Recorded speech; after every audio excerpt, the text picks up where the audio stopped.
부터 시작하는 파트가 요 유형을 보니까 뭐라고 써 있어 발문에 글의 흐름으로 보아 주어진 문장에 들어가기에 가장 적절한 곳을 고르시오. 이걸 우리가 무슨 삽입 유형이라 그래요? 문장 삽입 유형이다 라고 표현을 하죠. 자, 여러분 제가 여기 바로 앞에 뭘 갖고 왔냐면 동전을 하나 갖고 왔습니다. 동전에는 앞면이 있고 또 뭐가 있어요? 뒷면이 있죠. 그쵸? 우리가 지난주까지 배웠었던 게 무슨 찾기? 순서 찾기를 배웠죠. 그게 바로 이 동전의 앞면입니다. 오늘 들어갈 무슨 삽입? 문장 삽입은 바로 동전의 뒷면과 같은 존재예요. 무슨 말이냐면 여러분들 순서 찾기 문제는 앞에서 얘기했던 것처럼 무슨 쓰기 능력을 검증한다고? 간접 쓰기 능력을 판단하기 위해서 만들어진 문제 유형이라고. 동일하게 이 문장 삽입 유형도 무슨 쓰기? 간접 쓰기 능력을 판단하기 위해서 출제한 문제 유형입니다. 그래서 제가 타이틀을 좀 이렇게 잡아볼게요. 밑에다가 옆에다가 좀 쓰고 필기하면서 따라오도록 할게. 이 문장 삽입 유형이라고 하는 건 순서와 동일하게 간접 쓰기 영역입니다.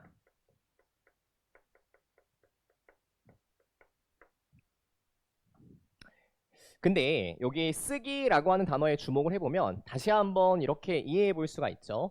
100% 완전한 순수 독해 영역이다. 아니면 그렇지가 않고 쓰기 능력이라고 하는 건 글 읽는 능력과 약간 다른 영역일 수 있다. 약간 다른 영역일 수 있다라고 하는 거지. 그래서 우리가 글을 되게 잘 쓴다고 해서 뭐 100일장 대회에서 금상을 받는 학생이라 그래서 꼭 글을 100% 잘 읽는다라는 법칙은 있어요, 없어요? 그런 건 없지.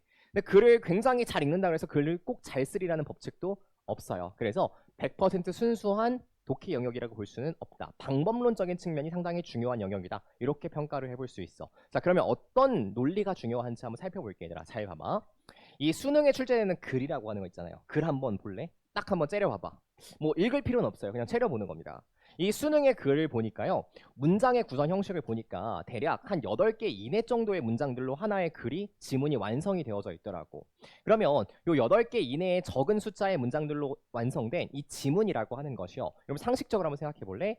되게 하나하나 각계 개별적으로 논리 없이 붙어 있어야 돼? 아니면 되게 밀도 있고 촘촘하게 논리적으로 연결돼 있어야 돼?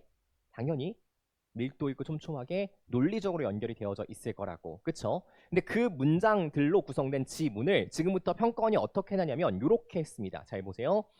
제 앞에 톱이 하나가 놓여져 있어. 보이세요? 날카롭고 아주 서슬퍼런 톱이 하나가 있어요. 제가 지금부터 이걸 가지고 문장을 자르기 시작할 거야. 슥싹 슥싹 잘라내기 시작해요. 문장이 빡 하고 뜯어져 나왔지. 그래서 제가 위에다가 던져 놓습니다. 문장 삽입 문제가 형식이 이래요. 그러면 여러분들 요 문장을 봤을 때, 요 지문을 봤을 때 지문을 세밀하게 읽어가다 보면 반드시 무슨 구간이 보여야 돼? 잘려나간 구간이 보여야 돼요. 문장이 뜯어져 나간 구간이 보여야 돼. 이걸 평가원이 뭐라고 이야기하냐면 단절성이라고 표현합니다. 무슨 성이라고요? 단절성이라고 표현한다고요. 그럼 이렇게 정리를 해볼게. 잘 봐봐. 이 문장 삽입 유형이라고 하는 건 간접 쓰기 영역으로 순수 독해 영역이라기보다는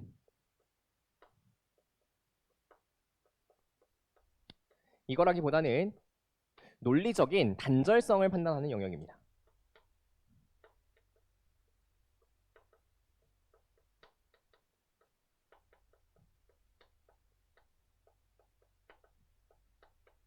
이게 굉장히 중요한 영역이야. 다시 뭘 판단하는 게 되게 중요하다고? 논리적인 단절성을 판단하는 게 굉장히 중요하다고. 필기를 같이 좀 따라가 볼까요? 논리적 단절성을 판단하는 게 되게 중요하다. 자, 그러면 이렇게 한번 생각해 볼게. 제가요.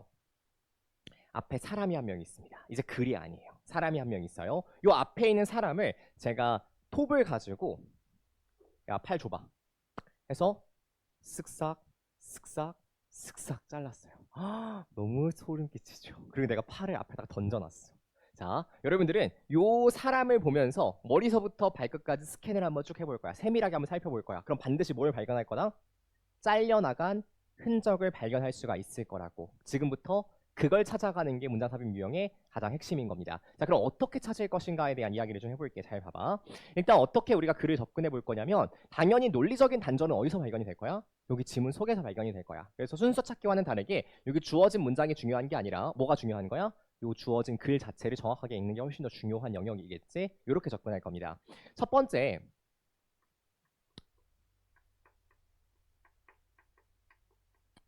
주어진 문장이요.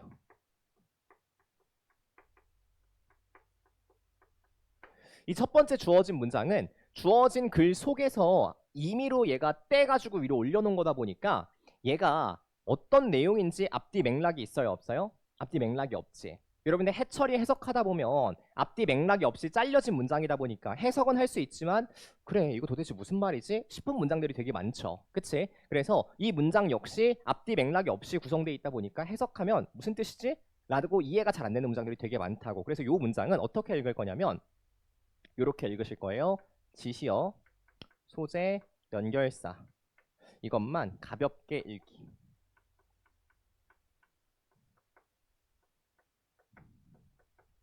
어떤 지시어를 가지고 있고 어떤 핵심 소재를 다루고 있고 어떤 연결사를 가지고 있는 문장인지만 가볍게 그냥 체크하면서 읽어주는 겁니다. 중요성은 높지 않아요. 지금 당장은. 그러면 실제 중요한 건 여기서부터야. 이 문장을 가볍게 읽고 난 후에요. 첫 번째, 주어진 글 속에서 문장을 최대한 밀도 있게 붙여가면서 읽으셔야 됩니다.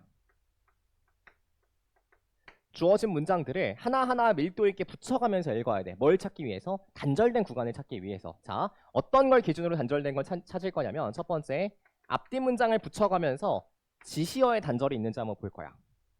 두 번째, 소재와 내용상의 단절이 있는지를 판단을 해볼 겁니다.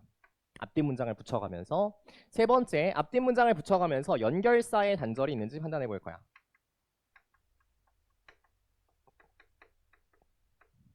요걸 체크하면서 읽을 겁니다. 요게 첫 번째예요. 그러니까 지문을 문장별로 밀도 있게 붙여가면서 야 단절 있어 없어? 단절 있어 없어? 단절 있어 없어? 또 계속 판단하면서 문제 풀 거라고. 이렇게 하다 보면 80% 이상의 문제가 자연스럽게 풀려요. 근데 20%의 난이도가 높은 문제는 단절이 발견이 안 돼요. 글을 밀도 있게 붙여 읽었음에도 불구하고 논리적으로 단절된 구간이 발생하지 않는 경우가 있어. 자, 이때부터는 뭘 활용할 거냐면 주어진 문장을 활용할 겁니다. 어떻게? 잘 보세요. 주어진 문장과 같은 내용끼리 연결할 겁니다.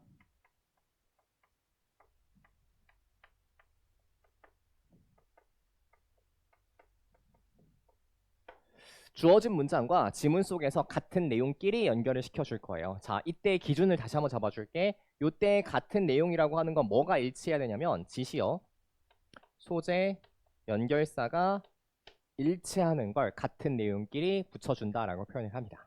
알겠죠? 자, 그러면 여러분 문장 삽입 문제의 가장 핵심 다시 한번 정리할게. 뭘 판단하는 게 핵심이다? 단절성을 판단하는 게 가장 핵심이다. 이 단절성을 판단하려면 어떻게 해야 된다? 지시어, 소재, 연결사를 기준으로 문장을 붙여가면서 단절이 됐는지 안 됐는지를 판단하는 게 가장 핵심이다.